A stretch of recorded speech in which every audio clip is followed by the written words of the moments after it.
Radhe Radhe. Anjana stories में आपका स्वागत है। आज हम लोग सुनते हैं एक और ज्ञानवर्धक कहानी। तो बने रहिए हमारे साथ। एक गांव में दो मित्र रहते थे। एक बहुत अमीर था और दूसरा साधारण परिवार से था। जो मित्र अमीर था उसके यहाँ शिव जी की बहुत पूजा होती थी और दूसरा मित्र लड्डू गोपाल जी की पूजा किया करता था।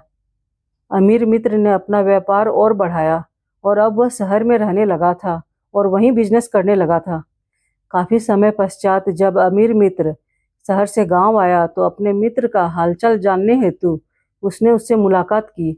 बातों ही बातों में उसने अपने मित्र से पूछा कि उसका काम धंधा कैसा चल रहा है।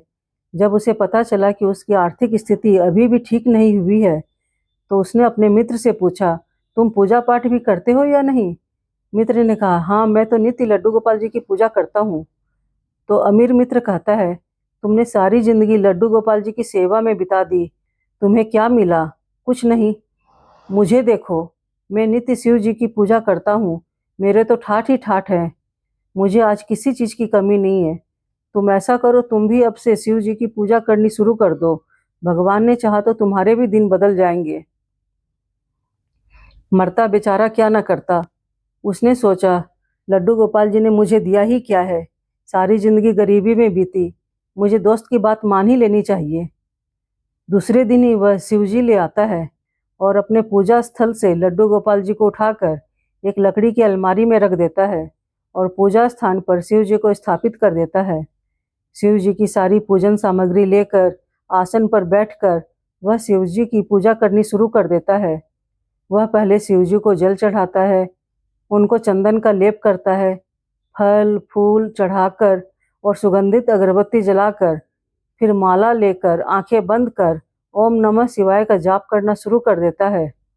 माला पूरी होने पर जब वह अपनी आंखें खोलता है तो देखता क्या है कि अगरबत्ती का सारा धुआं तो उस अलमारी की ओर जा रहा था जिसमें उसने ठाकुर जी को रखा था। उस अलमारी में एक बड़ा सा छेद भी था। यह देखकर उस मित्र को जोरों का गुस्सा आया।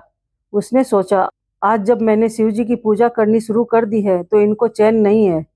इनको इतनी ईर्ष्या हो गई है कि ये शिव जी की पूजा का सुगंधित धुआं भी शिव जी को नहीं लेने दे रहे और उस अलमारी के छेद से सारी सुगंध खुद ही ले रहे हैं।